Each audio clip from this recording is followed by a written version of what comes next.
lot of people are talking about Gervonta Tank Davis hinting at retirement, and it leaves some people scratching their head like, how could Tank Davis retire when it seems like he's just really starting his career, or things are really just getting warmed up for him, or he's at the brink of really taking over and being the face of boxing? Why would somebody at that point be talking about retirement? And I think people are reading it a little bit the wrong way. If you look at Tank Davis' actions, a few things don't line up, but at the same time, those things not lining up also will line up with something else.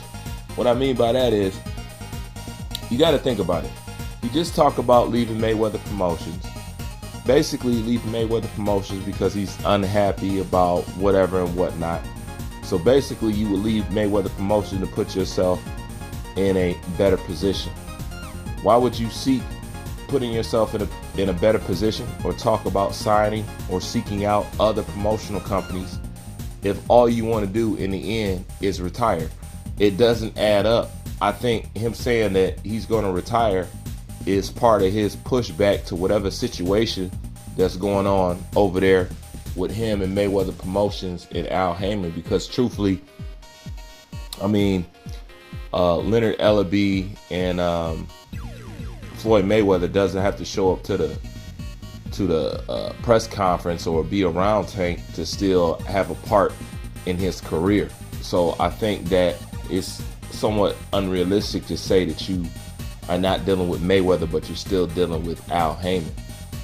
So I think when he says that he's going to retire, and you look at Tank and he's so young and he's just now getting started, he's just now finna to eclipse the sport. Why would he talk about retiring?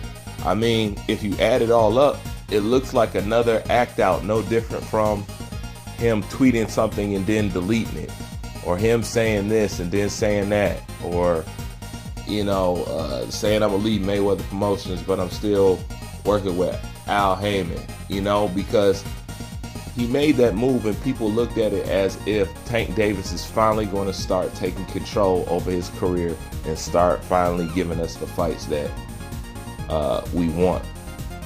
It's no sense to make that kind of move, and then right behind that move right there, when people just starting to get interested in what could happen next in his future, and it looks like he's going to have a little bit more control over what happens with his future, you don't do all that to turn around and then say, yeah, I'm finna retire in a little bit.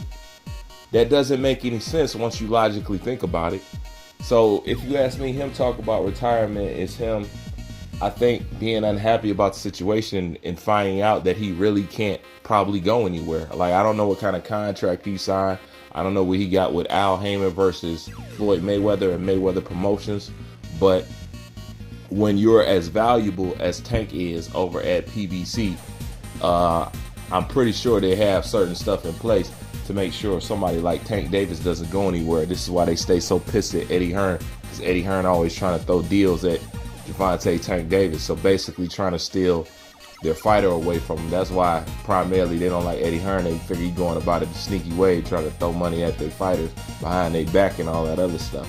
So when you think about it, really, it just doesn't make sense. At least it doesn't make sense to me. And this is why it doesn't really make sense to you. You be like, well, he's so young. He just started. He just left Mayweather Promotions, and then he turned around talking about he's retiring. Like, that doesn't make no sense.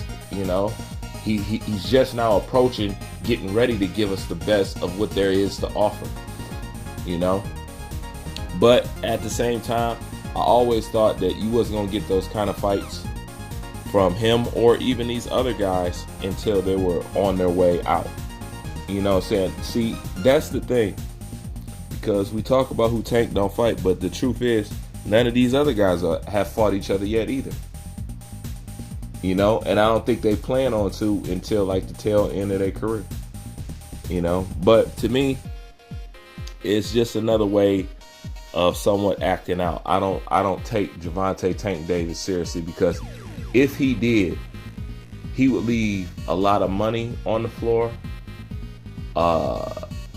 It's just that he's just at the brink of really grabbing both horns of the boxing game and really putting it up under his arm.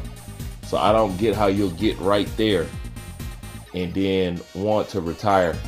Especially, I mean, you could say that, and in a way, it's like, how could they let you retire? Like, you're the biggest thing in boxing. At this point, you're helping carry the sport. You know, Gervonta Davis at this point is too important to boxing. He really is. So that's why I don't take what he says that seriously. And that's why it's throwing people off guard, and it doesn't make sense. Usually when something don't make sense like that, you can make sense out of other things that don't make sense, if you know what I mean. So that's just my thoughts on it. I just really don't see that being the reality, and I look at that as him acting out some kind of way, or putting a message out there, or basically saying, if you guys are going to trap me, then I'm just going to go ahead and retire. You know what I'm saying? Kind of thing, you know? And then some fighters retire to try to get out of certain contractual agreements or whatever, whatnot. But I don't know. That's my thoughts on this. Let me know what you think. Leave thoughts in the comment section. Bruce Van, I'm out.